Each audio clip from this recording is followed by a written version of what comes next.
Namaste everyone. Thank you for joining in this video. And this video is a continuation on the Navamsha secrets that are being shared over the last few weeks on this channel. Okay, so in this video, we're going to discuss a topic which is very intriguing, and that is the debilitated planets in the Navamsha chart and what do they imply. Okay. Generally, there is a saying that, if a planet is debilitated in the Rashi chart, debilitated means niche, then you don't really have a problem if if the same planet is in a good position in the Navamsha chart. But if a planet is debilitated in the Navamsha chart, then you actually start facing a lot of problems because Navamsha chart really represents the foundation of your life. So I'll not comment on how true or how false that technique, that predictive technique is, but then any planet that gets debilitated in Navamsha, okay, that indicates a weakening of the planet's significations concerning specific areas of life. Okay.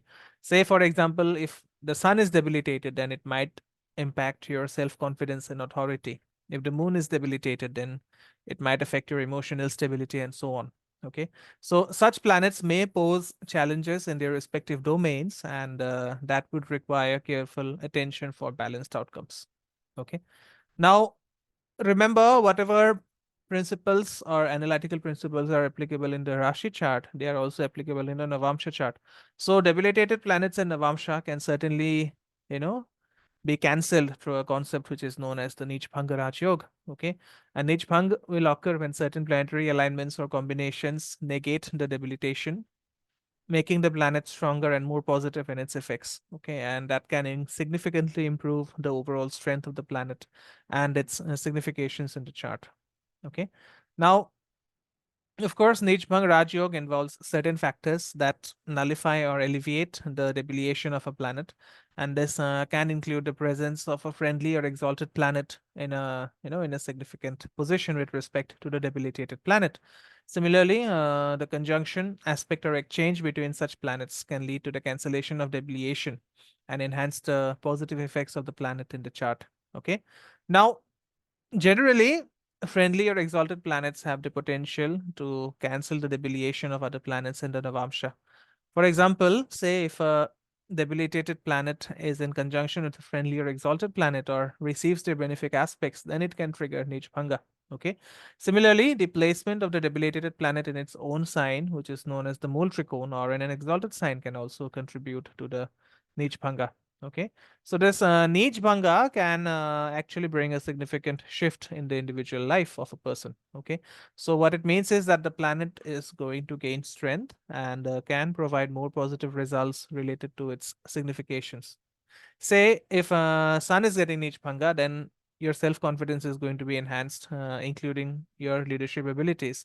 Similarly, if moon gets Nijbhanga, then it improves emotional stability and so on. Okay, so this concept of niche bhanga can actually empower the individual with a more balanced and positive approach towards the life areas governed by the debilitated planets. Okay, but what are the results of a planet, the individual results of planets that become debilitated in the Navamsha?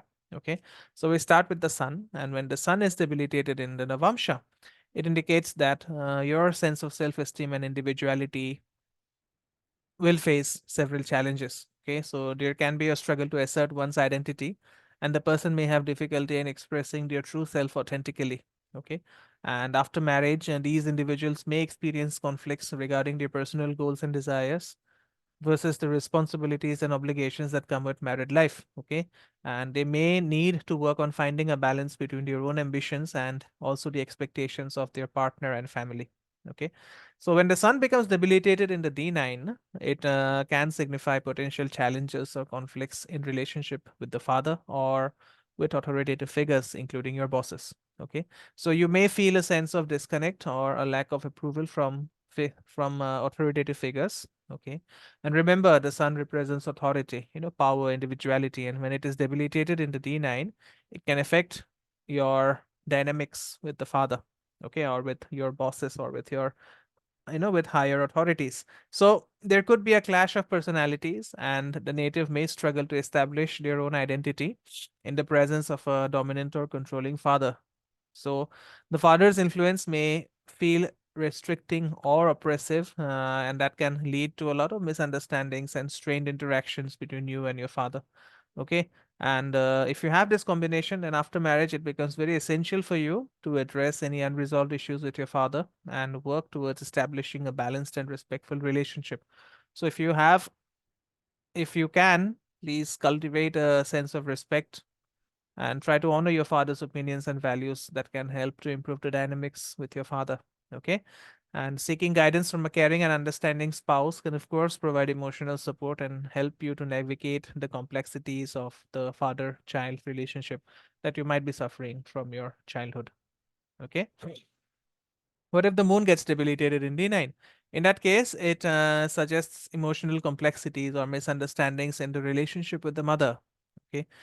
Remember, the moon represents emotions, nurturing and maternal instincts. And when it gets debilitated in the Navamsha chart, it makes you have super intuition. Okay. Remember, the moon is debilitated in the sign of Scorpio, and Scorpio represents your intuitive power, right? But then, as a native, you may find it challenging to connect with your mother's nurturing side. Okay, there could be emotional ups and downs in your interactions with your mother, and you may struggle to understand and meet the emotional needs of your mother. Okay, and you know, if you have a debilitated moon in D9, then you will find that your marriage is very secretive. You have kept your marriage very secretive. Say in your public profile, you are unmarried, but you have already done court marriage, say 5 years ago, 10 years ago.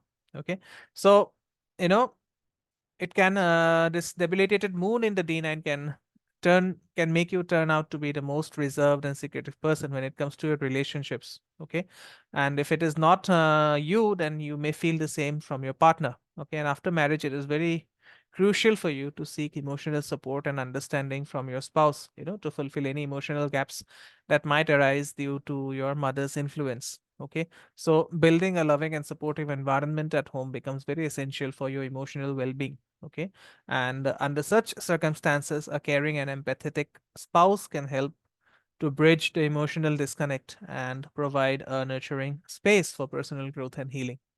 Okay.